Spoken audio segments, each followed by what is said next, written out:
الهام آوری شما چی است بیشتر؟ بعدی که من همین نویسنده شدم کتاب هایم روی چاپ آمدن گرفت بعضی نمیفهمیدگی هم میگفتن که همین کتاب های قبلگاهش رو بردار میکند کرامت الله. معلم گفت ایسانیستان گفتن که من این دفتر شعرهای لایق من سپردن دفتر شعرهاشان هیچ جا چاپ نشده است خواندم این بچه در آینده یکی از شاعران تواناترین جمهوری می شود. لایق در هم وقت بعد چاپ شد شعرش نامدار شد در دوره دانشجویی. بعد از اون همین خیلی دیگه در راه ایجاد یک مغرور شد از حد زیاد. مغرور هم شد؟ مغرور ها همین خیلی میگو که هر خیلی آدم همین اهل ایجاد هم پذیرفتن لازم نیست شعرهای نمیشه دیگه شعرهاشان راست میگفتم خیلی میدیدم که امروز برنامهش یک قصر گذاشتند. دیگه از این من شادم نبودم گاه شاد گاه نشاد که کاش که همین امروز با ما زنده می بود.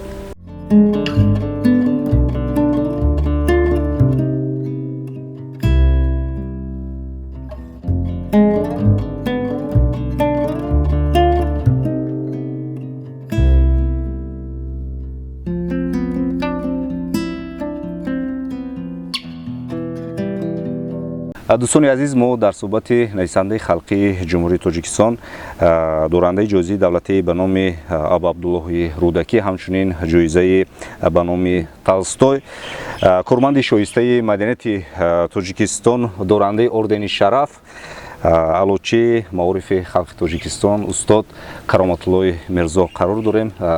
استاد سلام علیکم بار دیگر روزتان بخیر باشد.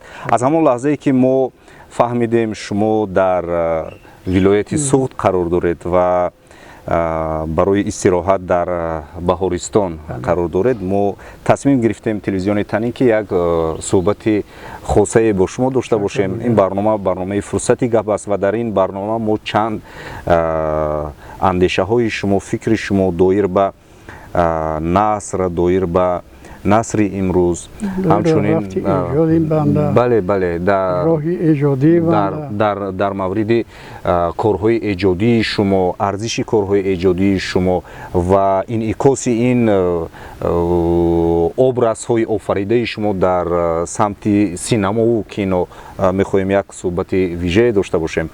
و چون که ما میدونیم شما در بهارستان با خانواده با اهل خانواده حضور دارید و من اینجا بسیار دخترچه های شیرین رو زیبا رو میبینم. مرا اینجا بیاید یک مرتبه کنی یک بار خودتون رو معرفی کنید. خب اینها نبیره من. خب اینها فرشته بانو این کس پروینه دخترچه بنده چیلی میگن کنجگی فرزند آخر.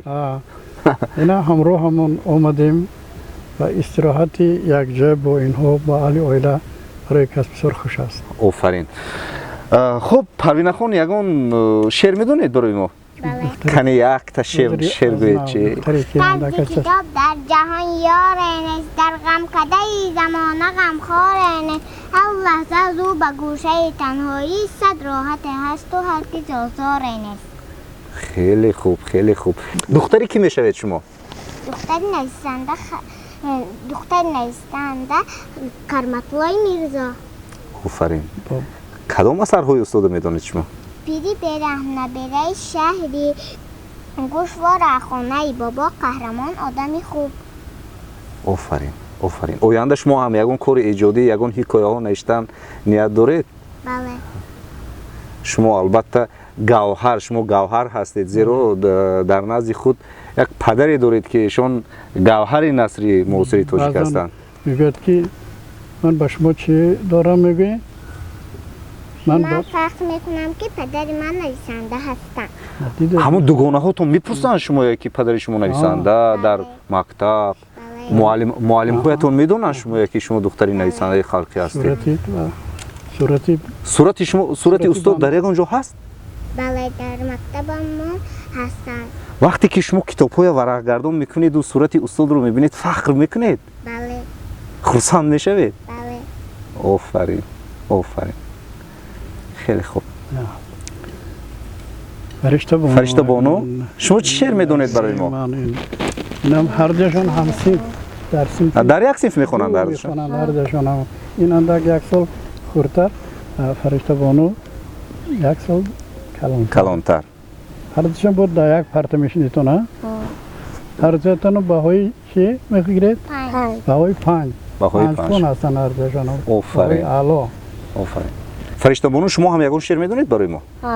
مرحمت هر روز با قرائت خود را کنانی عادت آسان به کله آید دانش هر کتابت دانش کلید اطلاع تا مشکلت کشاید در چهار سوی دنیا راه حقیقت نماید آفرین آفرین خب شما هم مثل پروین خان با بابای خویش البته فخر میکنید خرسند میشوید وقتی در برای بابای شما گپ میزنند همون کتاب‌های برای خرسالا نویسندگی بنده ورق میزنند بعد بسیار شعر از یاد میدونن حالی نزد شما با اندکه شرم داشته ایستادند در نزد معلمشان باشد بسیار این کس همین شعراشان از یاد میگند و آزاد گپ میزنند یعنی در نزد شما منم قریب همیشه شرم داشته ایستادم هرگز اینطور نه چون شما خیلی اینترویو ها داده هستید در تلویزیون ها خب تشکر برای شما فرشته بانو پروین خان آفرین آفرین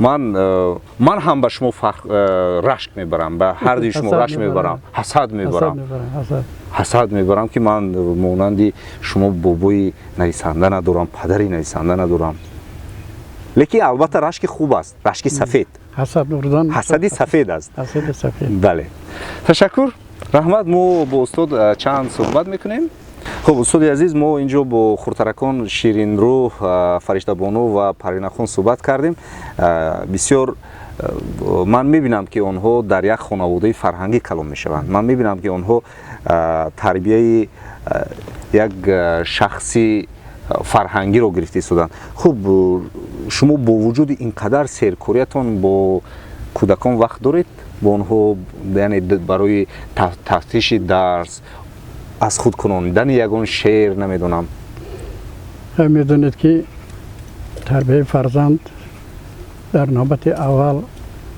وظیفه پدر و مادر است و خوش هستم که چند فرزندی که دارم گفتم که این پروینه کینجگی خرسال و با اصلا بیشتر دوستش میدارم بغیر اینو با من یک 3 پسر دارم خیلی که مهمون وقتی بعضا شوخی کرده میگه همین 3 پسرم هم معلومات عالی دار پرویز اقبال فیروز میخوام این طفلکان حاضر مکتب خانم هم مثل همین برادرانشون مثل پدرش پرویز فرشته بانو یک آینده از جای به جای رسیده باشد از همین نظر دقت بیشتر به همین طفلکم است و خیلی گفتم بیشتر دوستش میدارم و مادرش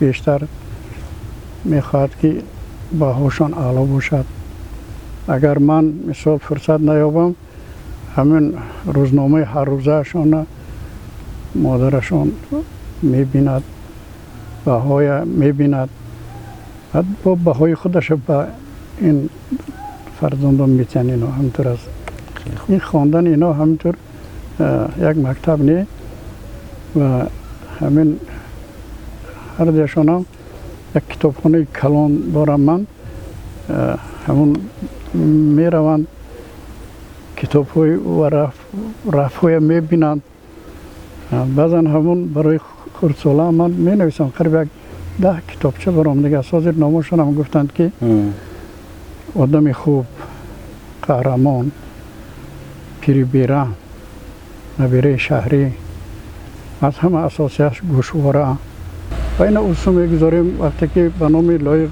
گفتم وقتی که ما به قصر لایق در آمدم و یک لایقی که ما از خردی با هم بودیم یک آرزوی حواسهای قطعی بودیم و می دیدم که امروز به نامش قصر گذاشتند یکی از این من شادم نبودم گاه شاد گاه ناشاد که کاش که همین لایق امروز با ما زنده می بود این روزها رو میدید؟ امروز اگر به نامش البته نمیدید، به نامش در زندگی هیچ کس نمیگذارن نام یگانچه میگذارید، به نامش همین قصر هم نمیبود و خودش زنده میبود. زنده میبود. بله. یعنی من در آمدم فکر کردم که اینو بینید که همین یک رفیق دوره خردسالی هم دوره جوانی هم امروز در قید حیات نیست و 80 سالگی من در قصری به نام او میگذرد. در همون قصر همون روز یاد بودی برادر بیم استاد عبدالمنان سردینف بود و بنده هم در برابر این 80 سالگی هم قید شد در همانجا. نامه تبریکی رئیس ولایت محترم رجب احمدزاده خواندم به مناسبت 80 سالگی هم و بنده هم اظهار سپاس گفتم. بعد باز دیگر جمع آمد در کاخ رودکی پلازما میگن، اونجا استقبال گرفتن ما سید عمران بسیار یک دانشمند توانا، اون کس هم مثل شما یک نمایش انجام دادنی بودن. من دیدم پیش از آنه که همون به تالار درایم الهی در صحبت و من هر دیمان بسیار همین خوانده بودم از اول تا آخر، همون حکایه و قصه و همون رمان های و حتی فیلم های و همش با خبر، همون سوالاشون هم قریب یک 4-5 ورق چاپی خوندن و خیال داشتیم که یک ساعت با انجام میده، قریب 3 ساعت رفت.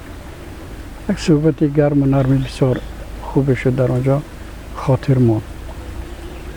همین روز هم ما در صحبت بودیم در مجله پیام سوخت، سرمایه‌اش باز همون رفیق خودمان آذرخش طالبی کریم، اونجا باز از تلویزیون ها، از همه تلویزیون ها، از روزنامه ها همین یک چیزی مخلصی بنده در خوجندم در سودم بسیار بودم شنیده بودم. همین تالار پور دیننگی بام امروزم همین خیل اونایی که همین خوانده بودن و میدونن درباره اثرهایت سخن میگن، همین حواس کس میبیاد که همراهشون در صحبت باشه. بسیار نیک بود، ناز بود صحبتمون. گذشت اینجا هم گزارش بودن در همونجا و باز حالا من همراه شما در صحبت هستم. یک چیزی در همین دوامی در خوجند بودن، در دوام همین واخوری ها همراه هم بودن شاعره خلقی تاجیکستان، برنده جایزه دولتی به نام استاد عبدالله رودکی فرزانه بانو بودن. ایوب کنجا کتی ما بسیار سالهای زیاد در روزنامه کمسماری تاجیکستان حالا جوانستان کار میکردیم. خودشان در همینجا گفتن که همین شناسایی من و کرامتلا مثل یک عمری شخصی که 55 سال در آمده است. 55 سال باز ما با هم میشناسیم، میدانیم. اون کسان گفتن که با جوانان مراجعت کرده که انا شما هم همطور یک با هم دوست رفیق پیدا کنه که پیر هم که شده باشین یک دیگرتون باز شهیدتون نمیخیر است. من از زمین ایوب جان بسیار خرسندم که با چند چیزا بشروی 80 سالگی هم نویسن. یک نبیرشان کرامتلا نام کرده یا نام کرده ایوب کنجا و اون کرامتلا حالا انا صنف 2 میخونه، سردار صنف. و یک فرزندم شما حاضر نامش گرفتید پرویز و اندک از روی تقاضای وظیفه همینجا بیش میبیاد و پیش از آن به پیش پدرش کرامت‌ها می‌رود. گرچه حقوقشناس باشند اما اونجا می‌رود. و خودم هم همه اومدن برابر همراه اهل اویلم خانه‌شان رفتیم. همون در باخری ها جامعه پوشاندن، توپی پوشاندن، رمال بستن. من همه اینا ایوب جان همون جامعه پوشاندم، همه توپی پوشاندم. سرطان درد نکند، سرطان بیمون ماند. میان نشانه بستم که میانتون بسپاد باشد، خم نزد، کسل نشد، بیمار نشد.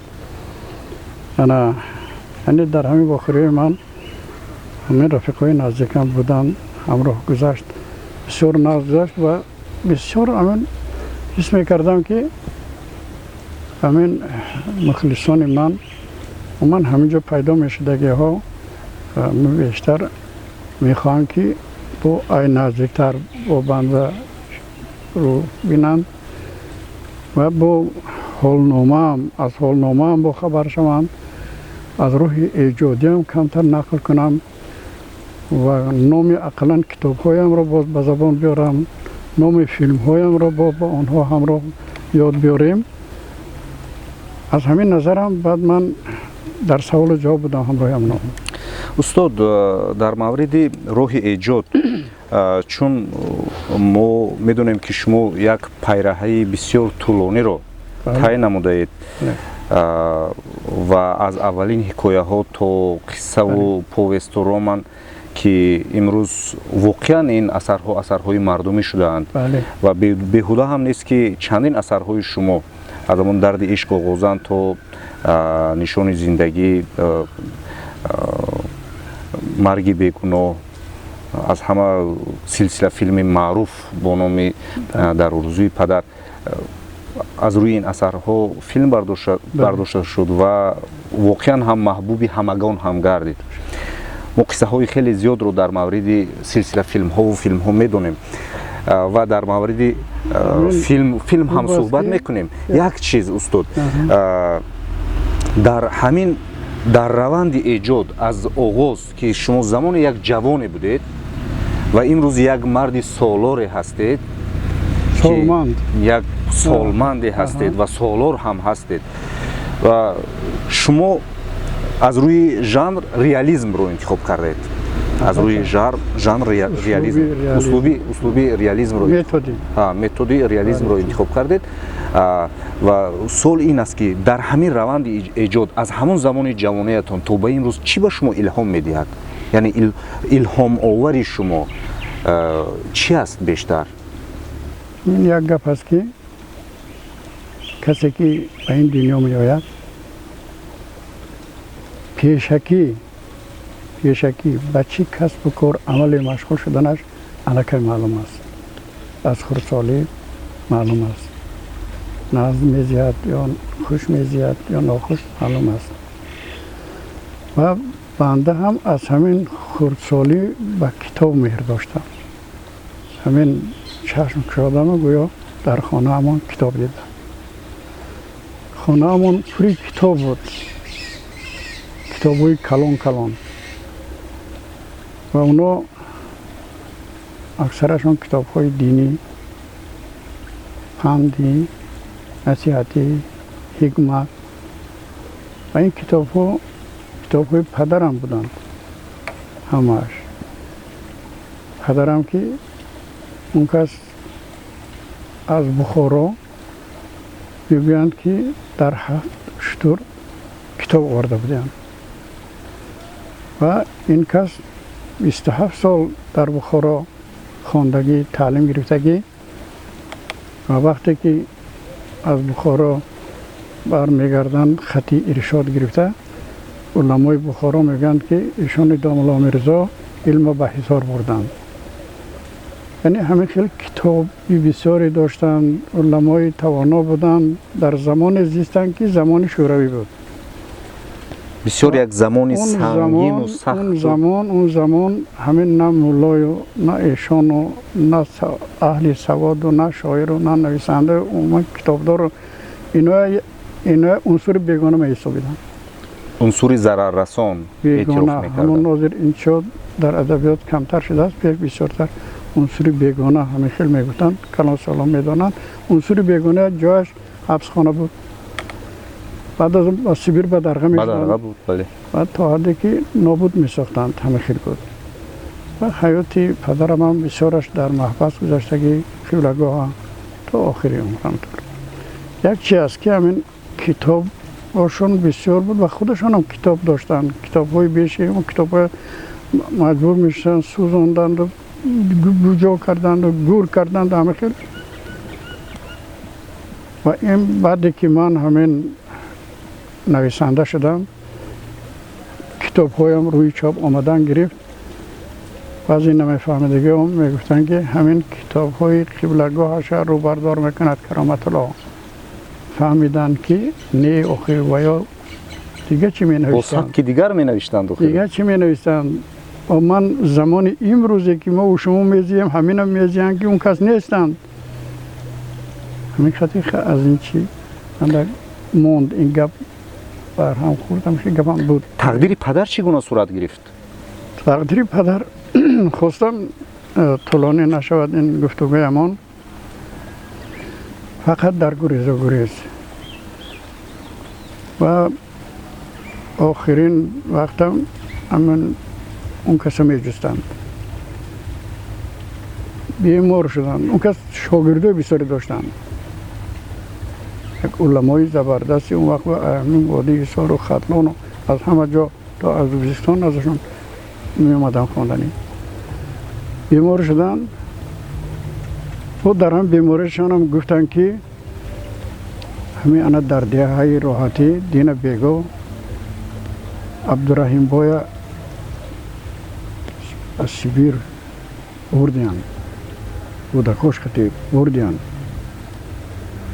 و این بیگو یا پگو بیگو من ایشانی داملا میرزم بعد به درگاه شوند از سیبیر خبر رساندن شونه بعد وقتی کسلیان شوندم گفتن که اکنون من یکون بیرون تر از دیها یکون جا برایتون که نبینند کودکان من میبرند و بعد همون بیمار برداشته و بیرونی دیها به یک اردوگاهی ها بردن چند روز بیماریشون که سخت بود و بعد خودی که برای خودشان معلوم گشت که نابود میشوند از دنیا میگذرند و گفتن که همون روزی دیگر که برید من اکنون گفتن برید من اکنون سفر دارم و من همه بینند که و خواب گذاشتن فرزندانم ایمین میشد بعد آوردند و خیلی گذاشتن همه خیلی انجام زندگیشون شد سال 1950 گذاشتن یعنی گپ از پدر همین و همون گپ که مهر کتاب دادیم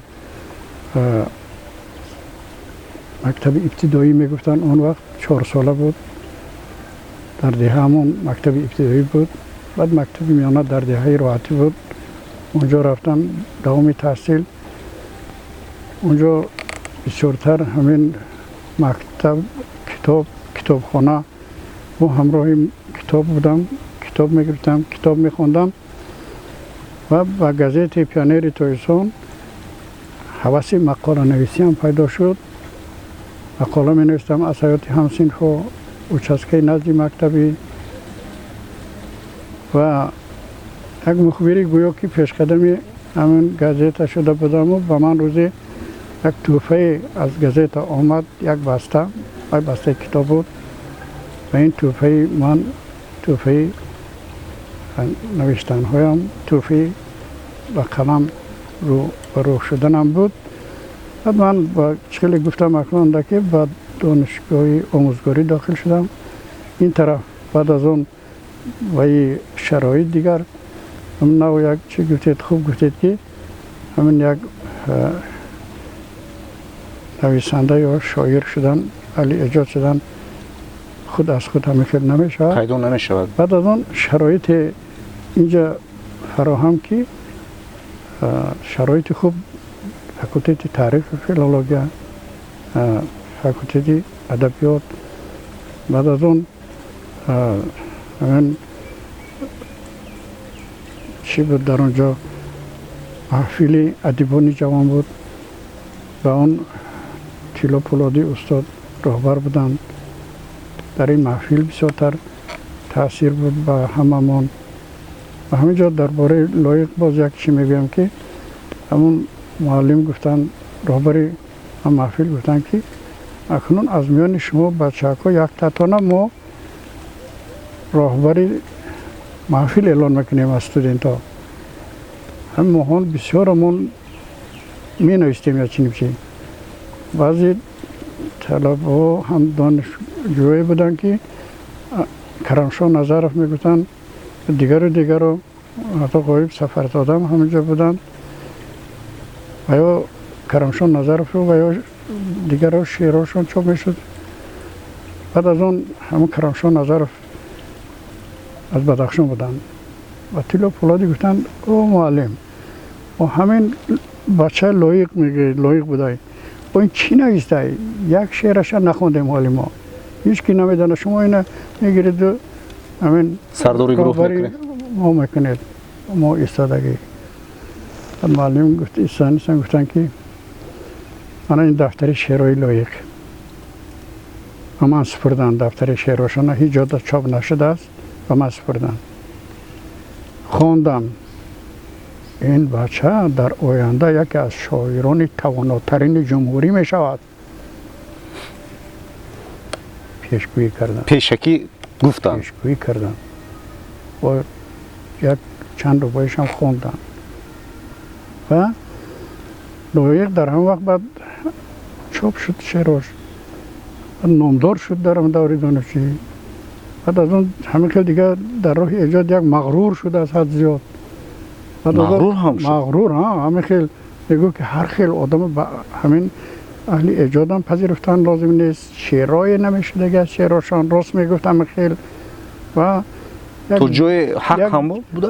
یک جریان میگفتم من جریان هستم جریان لایقیزم نام میکنیم همین جریان ها و همین جریان بعد یک توانانگر ما اعضا میگیریم. این نویسنده ها از حاضر همین کرامت ها همین اعضای همین محفل جریان. بعد از اون خیلی تمام شد دانشجویان هم همین نام جریان در وقتهای ایجادی هم در من ماند هر کجا میده جریان میگفت. حتی نویسنده ها هم بعضا همین خیلی پند بود که جریان میگفتن. وقتی که من همراه دادا جان رحمتی و عضویت اتفاقی نویسنده عبدالحمید قبول میکردن فضل محمدی تبریک جریان گفتن.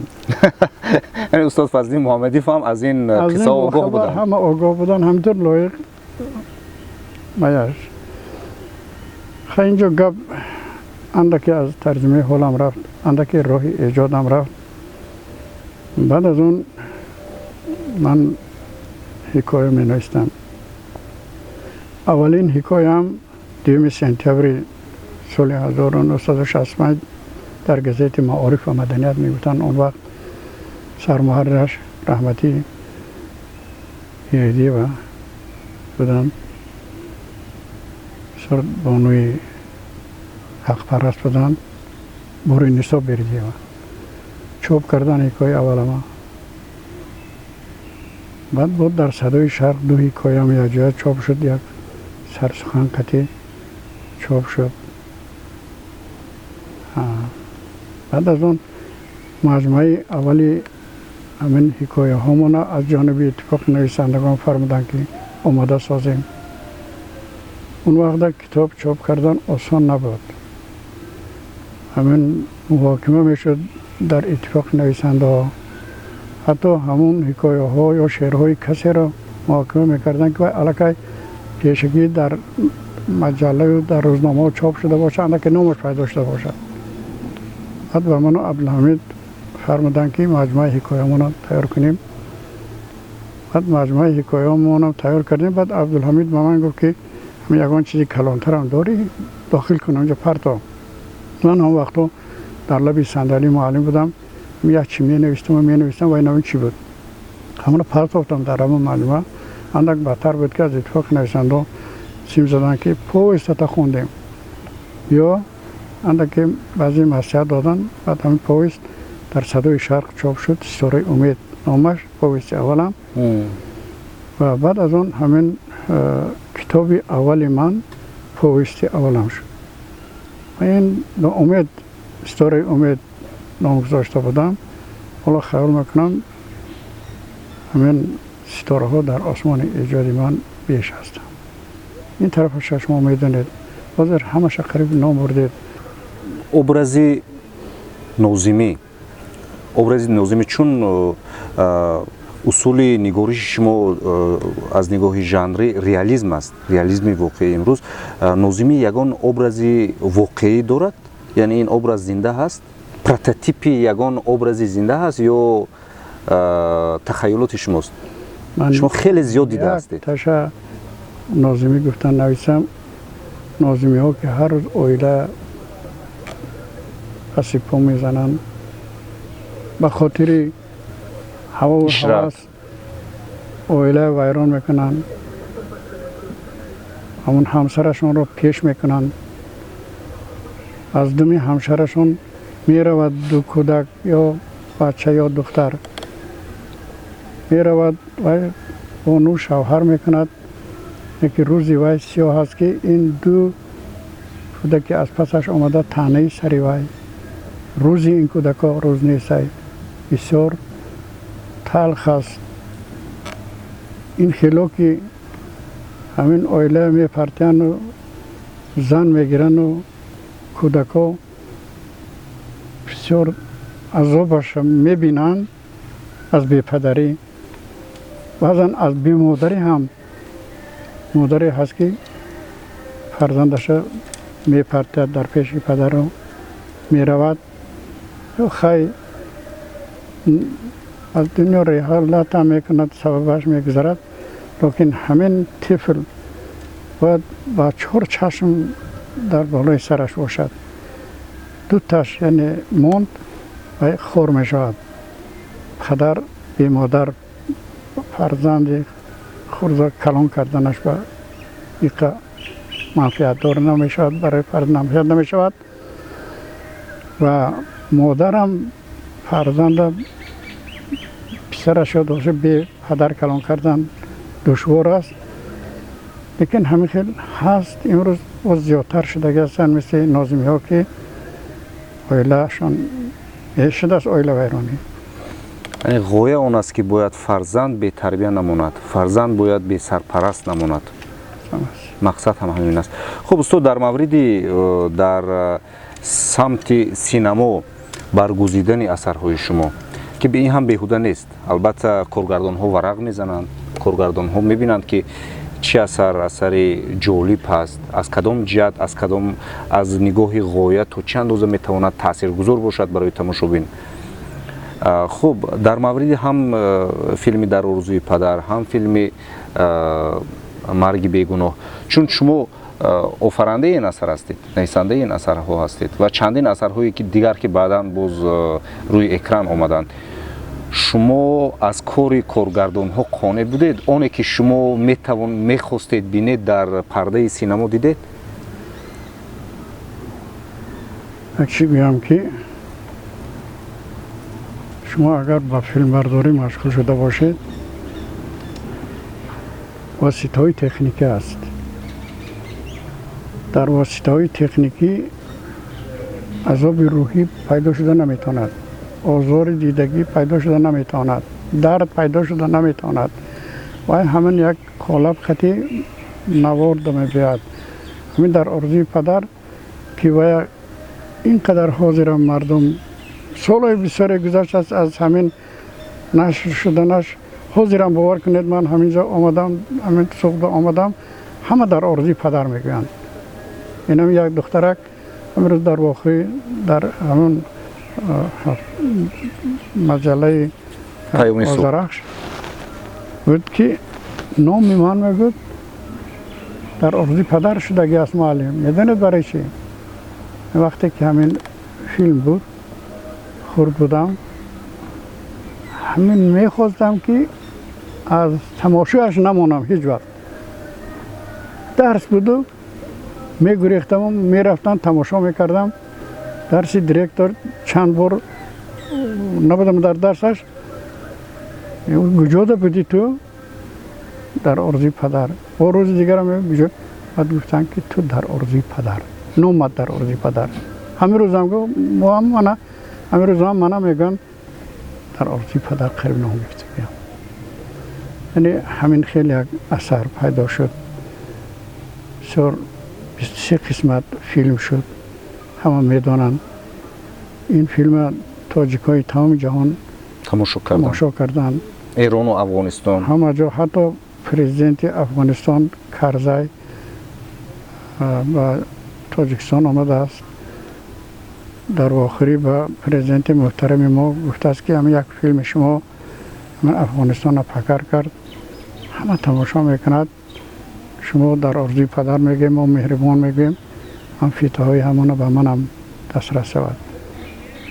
پرزیدنت چندی بار در مجلسان گفتن همه خیلی چیزا نوشتن در کار در ارضی پدر از همین نظر است و برای آن میگویم که همین سوز و گدازی که دعوی است به گریه بعضی قسماش خوانده نمیتونی لیکن این تکنیکی همین سینمایی قیب نمیتواند همون بیارد نمیتواند و همین 30% به فکرم دردی همون اثر ارضی پدر در فیلم آمده است که همین هم بگیریم مرد همین هم با محبوب شد در همین فیلمی مرگ بیگناه هم این همین روزا باز یک از روی اثرم رمانم ماجرای زندگی تاجیک فیلم تشکر میگم و تاجیک فیلم و نوار گرفتن پرزنتاسیش در کینوتئاتر وطن گذاشت این فیلم با نام بهار خزانریز علاقه مردم تماشا کردن دارن البته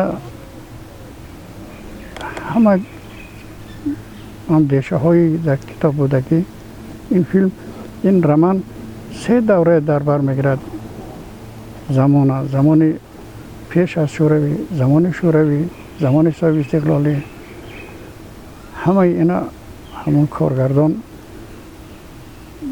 رجب علی پیروک میگن کارگردانش در فیلم جای نمودن جای موندن نمیتونن همین باز تا حد امکانات فیلم پیدا شد دیگه از جهت تکنیکی شما بگید همه میبیاید در فیلم همون مضمونمون درجه مقصدی اثر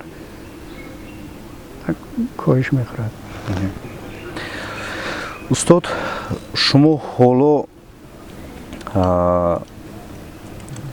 با ایجاد مشغول هستید البته می نویسید با کدام کار مشغول هستید حالا چی کار میکنید یک چی بگم که همین نویسندگی یا شاعری علی ایجاد بودن این درد است درد است که از همه ابتدا تا آخر اون از وای جدا بودن نمی شود من حال اندک در گویا که دمگیری از کار بیرونتر هستم لیکن باز سرکارتر شده هستم چون که همون کتاب های نشر آمدگی من باید یک بار از نظر گذارنم که یکم سوا خطاش خیلی که مطیعلا نجمیدینوف میگوته که من سالهای آخر همون کتاب های من همون ریویزی میکنم همون سوا خطا نماند بعد از من همین خیلی و بعد از اون بیشتر می نویسم خاطر حضرم بنده میگن که یک ادبی سیر محصول است حضرم گزیت های ورق زندگر مقاله من این دین شماره دم درباره عنایت نصرالدین خاطره مقالاتم چاپ شد که ما در ادب سند درباره فرهاد کریم هفته گذشته چاپ شده بود واقعه و حادثه های حاضر بسیار همش در نوشته هایم میبینم و کتاب خاطره هایم را آماده کرده که چاپ سپردگی هستیم و در همین جمع حاضر من از پی نوشتن هستم مثلا در همین شب روز من یک چی می نوشتم و وقتی که خبر حوت یکی از دوستان نزدیکم همین امام بختیار شنیدم از روزنامه گفتن که اگه چی نویسم 2 روز 3 روز باز مهنت میکنم یک عذاب قطعی که بعضا از غمه و از همین چی نوشتنم دشواری میکشد آدم که چی خیلی همه چه بجا بیارد نویسد درباره همون یک چی نوشتم فرستادم. استاد در انتهای برنامه من از شما میخواهم یک مسئله رو پرسان شوم. این همان است که امروز در مجلس ها، در سامانه ها، در روزنامه ها از آن حرف میزنند که نثر نویسان جوان کم هستند و چرا ما نثر نویس نداریم؟ اندیشه شما برای نثر نویس شدن، برای نویسنده بودن، برای در این جامعه چون نویسنده به کمال رسیدن چی باید کرد و با نثر امروز، نثر جوان امروز شما چی بها میدید استاد؟ همچون یک پیری نثر. اینجا گپ بسیار است. باز خیلی وقت شما گرفتنمون ممکن میشد که در حق درست میگه. این سر دفتر ادبیات ما استاد صدرالدین عینی یک نسل اولی نثر تاجیک بودن، پایه‌گذار نثر تاجیک و دیگر ژانرها هم. بعد اون کس جلال اکرامی، ساتم الوزاده، فاتح نیازی، رحیم جلیل، اولاد طالب، فضلین محمدیوف اون خیلی نسل پیدا شد. و بعد اونا با نسل دیگر من آمد که بار نثر بدوششون هسته. اینا ما گویند که از مکتب فضلین محمدیوف رویدن و برون کوزاد، ستار ترسون، سوربون، عبدالحمید صمد، کرامت‌الله میرزا دیگر و دیگر حاضر نثر نویس حساب می‌یابند. بار نثر بدوش همین طرف است. و ما همین گروه که آمدیم بسیار غمخواری ادیبای پیشینه دیدیم. مثلا من فضل محمدیوف مکتب دار بودم. من شما با هم نمیدونم گفتم نگفتم جلال اکرامی برای من استاد هستند، فضلالدین محمدیوف استاد هستند، نامه هاشون هست، اولا نظر استاد هستند، هاری استاد هستند و حتی حکایه های رحیم جلیل ما خودش هم ندیده باشیم همین میخونی، همین اول آخر دارد هر کدامش، میخواهی که همین حکایات همینطور باشد. این از تأثیر گرفتن است. لیکن در همین روزهای ما اون درجه که پیش ادیبای برجسته و ما کمک میشتن، قریب ما کمتر در راه کمک رساندن و نسل نو هستیم، نسل نوی ادبیات هستیم. یکی به هر راه اونا خودشان پیدا شده ایستادند، موقع یافته ایستادند. یک چیز که همین گفتیم همین ایجادم و کس و خون میبید. اگر همین من همین فرزانه، رخسار، لایق، استاد مومن شاه، اینا در هر شرایطی که میبود نمیبود اینا همین خیلی نام قطعی پیدا میشدن و خدا داده هم هستین. اگر بعضا از قهر سنگ هم گل میروید. مثل حضره ادبیات نصر دم اگر همین خیلی ها مثال او پیدا شدنشون ممکن میشد که باید در تقدیرشون باشد، بد میشود. یکی این خیلی که همین من کتاب خونم نویسنده شم، من پیش فلان چه روم و من یاد کرد نویسنده شم، همین میشدگی خودش در هر شرایط میشود. میشدگی در هر شرایط میشود.